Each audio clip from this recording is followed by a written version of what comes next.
자, 그 2번 문제는 자잘한 계산이 많았지만 어려운 건 없었거든요. 그래서 계산을 얼마나 정확히 했느냐가 득점의 중요한 부분이라고 생각을 하고 좀 만약에 이런 데서 실수를 하게 되면은 아무래도 다른 문제랑은 다르게 점수차가 크게 나겠죠. 그러니까 이런 거는 되게 꼼꼼히 뭐 시간이 사실 30분씩이나 걸릴 문제는 아닌 거라고 저는 생각하거든요. 그러니까 이럴 때는 한 번 더 이렇게 차근히 문제를 다 풀고 나서 계산이 맞는지를 확인해 보는 그런 과정이 필요하지 않았나. 물론 이제 2번, 3번, 아니 3번, 4번이 오래 걸릴 수도 있지만 2번 정도면은 배점이 크기 때문에 이걸 다 풀고 났더니 30분이 안 걸렸다면은 그 남은 시간 동안에는 문제를 정확히 풀었는지를 한번 검토하는 시간이 필요하지 않나 생각하고요. 그 다음에 앞으로는 이런 문제가 어떻게 뭐 또 나올지 어떨지 모르지만 이렇게 좀 답이 명확한 문제들을 내고 있는 추세라고 저는 생각을 해요. 그러니까 운에 의해서 시험이 당락이 결정되는 게 아니라 꼼꼼함이라든지 아니면 규정의 정확한 이해 뭐 이런 것들이 필요한 시험 문제들이 나오지 않을까 생각을 하고 한번 시작해 보겠습니다. 25년 1월 1일부터 주유소를 임차하여 운영 중인 갑은 관리청으로부터 그 주유소 부지의 지하에서 오염 토양이 발견되었으니까 정화하라는 통지를 받았대요. 그래서 이때 갑은 당해 주유소를 오랫동안 운영해서 그 원인자로 추정되는 을에게 예전에 누가 또 했었나 봐. 하여튼 이 사람이 그 원인자니까 이 사람한테 그 정화에 소요되는 비용을 청구하고 그 다음에 정화를 하는 동안에 휴업을 하게 되니까요. 휴업 동안에 피해액을 청구하기로 했다. 그랬을 때 이 물음에 답하여라 이런 건데 토지 정화 비용 땅 파가지고 정화해서 다시 묻고 이런 과정들 그때 비용을 산정하고 이게 그 감칙에 보면은 오염이나 소음이 발생한 토지의 가치를 구하는 게 있긴 한데요. 그거랑은 완전히 일치하진 않지만 그거하고 뭐 일맥상통하는 부분이 있고 원상복귀 비용이라든지 이런 것들이요. 그런 것들을 또 언급해주면 좋겠다라는 생각을 하고요. 그 다음에 휴업으로 인한 영업이익의 손실액과 고정비. 휴업 기간 동안 영업이익은 손실이 날 거 아니에요? 그러니까 이건 당연히 줘야 되는 거고. 그 다음에 고정비는 만약에 이걸 안 주게 되면은 영업이익을 가지고 그 고정비를 내가 휴업 기간에 나가는 고정비를 메꾸고 나면은 사실 영업이익이 감소하니까 완전한 보상이라고 할 수 없겠죠. 그러니까 이 고정비도 다시 산정해서 줘야 된다라는 거고요. 그랬을 때 또 만약에 그 감정평가액을 5천만 원 이상으로 요구하면은 어떻게 할 것이냐? 이건 이제 법규 문제인데. 요런 거 이제 10점 약술. 제가 법규 문제 사실 안 봤는데 지금 만약에 올해 문제 이게 나왔다고 해도 이상할까 전혀 없는 그런 거. 아니 이게 법규랑 이제 겹치면 어떡하려고 자꾸 이런 걸 내시지? 아니면 뭐 이론이랑 겹치면 어떡하려고 이렇게 내시지? 뭐 이런 거. 하여튼 이렇게 됐다는 거. 그 다음에 뭐 가로 세로 3m에 뭐 이렇게 되는데 이렇게 쭉 땅을 깊이 보다 보면 이 지하 어딘가에 이렇게 오염이 있다는 얘기겠죠. 그게 2에서 4m 사이에 있다. 그러니까 여기서 보면은 콘크리트가 0.5가 있고 그 다음에 여기 1.5가 있고 여기 2m가 되는 거죠. 그 다음에 여기 4m까지 여기 2m가 오염이다. 근데 그 부피를 따져보면은 18세제곱미터 정도 된다는 거. 그러면은 이거는 암만 생각해도 답안지랑 같이 보면서 이게 답안지를 양쪽에 펴놓으면은 작기는 하지만 여기부터는 답안지를 옆에 놓고 볼게요. 뭐 작게 화면에 보일 수도 있는데 제가 뭐 PDF도 제공해 드리고 있고 뭐 문제 PDF에 당연히 다운 받으실 수 있으니까 이게 안 보인다고 하면은 뭐 그 자료를 보시면 되니까요. 일단 지표면에 있는 콘크리트 깨야겠죠. 이렇게 쭉 있으면 여기 콘크리트 깨야 되는데 여기가 이제 9제곱미터인데 깊이가 0.5니까 여기 보면은 0.5를 고려했을 때 1제곱미터당 10만 원이다. 그러면은 9제곱미터에 10만 원에서 90만 원이 나오는 거고, 그 밑에 이제 파쇄된 콘크리트를 상차해야 되는데, 요거를 상차할 때는 이 부피에 얘가 묻혀 있을 때는 이 부피지만 이게 파쇄했으면 그게 팽창이 된다는 거죠. 이 팽창료를 암석하고 유사하게 넣어라 라는 거죠. 그랬을 때 1.5를 해주면은 이게 전체 부피가 되는 거고, 거기에 또 10만 원 단가 67만 5천 원이 되는 거고요. 이제 콘크리트 걷어냈으니까는 땅 파야겠죠? 땅을 팔 때는 여기 4m 깊이까지 파야 되는데 0.5는 콘크리트니까 여기는 3.5가 되겠죠. 그랬을 때 9제곱미터에 3.5의 깊이를 파는데 그게 2만 원이라는 거지. 오염되지 않은 오염 부분이 동일하다고 했으니까 2만 원, 63만 원. 그러면 땅 팠으니까 뭐 해야 돼요? 실어야 돼. 근데 실을 때 얘도 깊이 묻혀 있을 때는 요만큼이지만 그 중에 이제 땅으로 끄집어내면은 팽창률이 1.3배가 되는 거죠. 얘는 점토니까 점토 기준 1.3배인데 대신에 여기는 오염된 토지만 보낼 거니까 그 오염되지 않은 거는 별도 비용이 발생하지 않는다고 했으니까요. 그래서 2m만 너비에다가 곱해서 하면은 23만 4천 원이다. 이건 상차 비용이고 이제 그럼 덤프 트럭 여기까지 덤프 상차 비용이 들었고 이제 그 상차한 덤프를 상차하려면 그 덤프를 불러야 될 거 아니에요? 그때 이게 23.4 세제곱미터인데 요거를 이제 5톤 트럭을 6대를 쓸 수도 있지만 그렇게 쓰면 바보겠죠. 그럼 120만 원이 되는데 이거를 한 대 한 대 쓰면은 15톤 한 대, 25톤 한 대면은 이게 잘못 썼네. 10톤 한 대, 15톤 한 대죠? 15톤 한 대, 10톤 한 대를 쓰면은 25만원, 30만원 해가지고 55만원이면 해결된다라는 거죠. 이렇게 쓰면 이제 덤프트럭이 실어가지고 가져갔잖아요. 그러면 이제 정화해야지, 정화.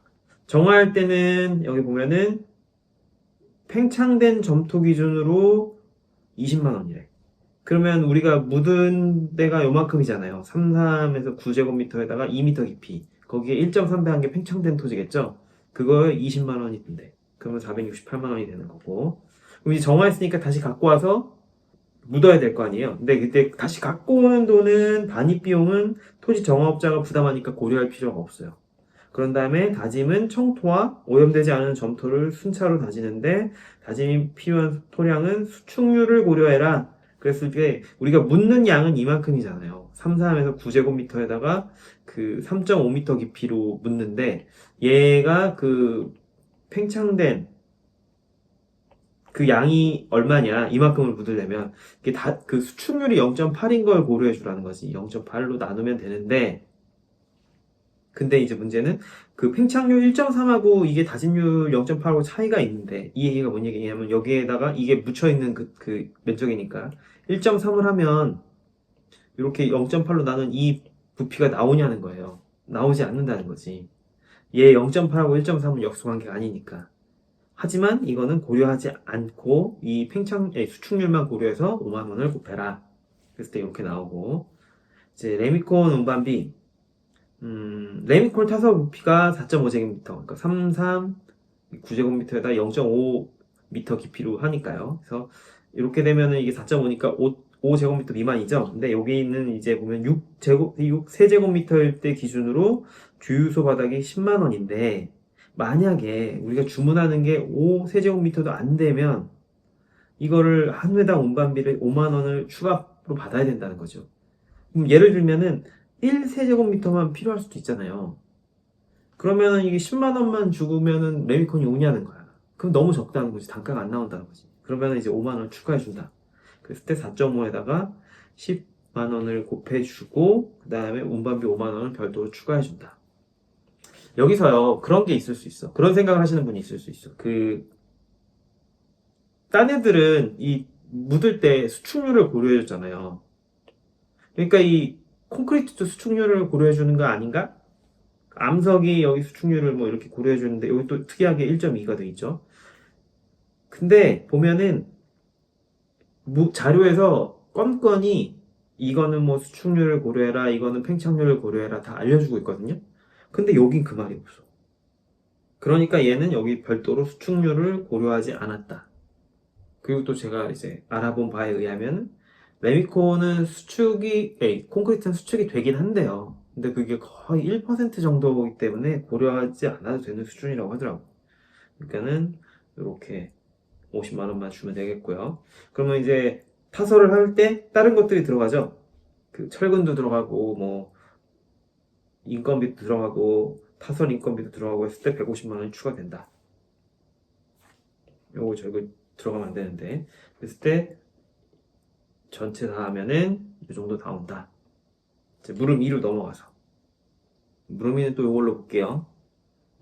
정화 작업 기간 내 당해 주유소 차량이 출입 불가능하므로 휴업이 필요한데 그게 1개월이다. 1개월이 소요될 것 추정되면 그때 피해 산정은 월 단위로 한다. 음, 그게 언젠지는 모르지만 뭐 일할 계산하면 28일인 날도 있고 31일인 날도 있는데 그렇게 하지 말라는 얘기죠. 보면은 영업이익은 바로 나와요. 6,850만 원. 여기 12로 나누면 되겠지. 그럼 영업이익은 나왔어. 여기에 이제 고정비를 뭘로 칠 거냐는 건데, 휴업을 해도 직원들한테 급여는 줘야 되지 않을까요? 그러면 이거는 들어가야겠지. 근데 일용급여는 직원 휴가 시에 대리근무 해주는 거니까 근무가 필요할 때 필요한 거니까 얘는 포함하면 안 되겠죠? 그리고 그 급여의 일부를 퇴직금으로 들어가니까 얘도 들어가야 되지 않을까요? 결국에는 뭐 얘가 급여를 받은 만큼 퇴직금이 상승할 테니까요. 얘도 들어가야 될 것 같고. 근데 그 근무 중에 식사비나 직원 업무하는데 교통비는 실비의 개념이잖아요. 너 와서 일했으니까 밥 줄게.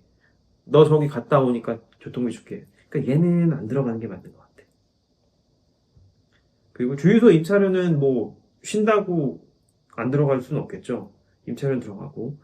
전력비는 영업을 안 하니까 전력이 안 들어가지 않을까요? 보험료는 당연히 들어가야겠죠. 뭐 보험이 내가 휴업한다고 갑자기 보험료의 12분의 1을 깎아주진 않을 테니까 감가상각비도 당연히 들어갈 거고 지급수수료는 신용카드 수수료인데 영업이 안 되니까 신용카드 수수료가 들어갈 리가 없겠죠. 그래서 이렇게 넣고 요거를 12분의 1을 해주면 되겠다. 이렇게 하면 될 것이고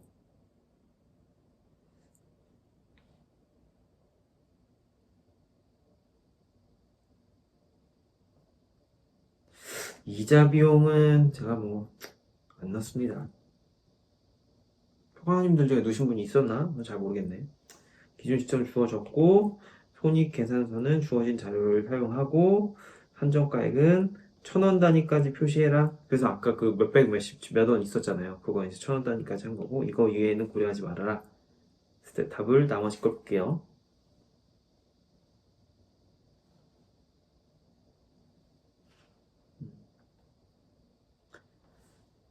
휴업으로 인한 거는 영업이익 손실액과 고정비 손실액으로 나누라 그랬죠. 영업이익은 한 번에 딱 주어졌으니까 그걸 12로 나누면은 이렇게 되고 고정비는 그 어떤 거를 왜 넣는지를 써줘야 될 것 같아. 그냥 이렇게 뭐 숫자만 딸랑 써버리면 얘가 왜 뭐 그냥 찍었나? 뭐 그렇게 생각할 수도 있으니까 휴업 기간에도 불구하고 그 기존 근무 직원의 급여를 포함하는데 실제 근무가 이루어지지 않을 것을 고려해서 복리후생비랑 교통비를 제외했다. 그리고 임차료와 보험료와 감가상각비 등 정화작업과 관계없이 지급되는 비용을 포함하는데 그 휴업 기간에는 전기요금이 없는 것으로 보고 지급수수료도 제외했다. 그래서 이렇게 해가지고 이걸 12로 나누면 이만큼. 그래서 그걸 두 개를 합치면은 이렇게 된다. 그래서 이제 반올림을 한 거죠. 근데 반올림이 하면 버림이 되네. 그리고 이렇게 하면 또 성실의 의미는 그냥 바로 볼게요. 바로 볼 것도 아니야 이거는. 제가 설명할 게 없는 것 같아. 이거는 실무의 영역이 아니야. 답안지는 제공해 드리니까 이거는 법규 공부한다고 생각하시고 한 번씩 쭉 읽어보시길 바라고 3, 4번으로 다시 시작하도록 하겠습니다.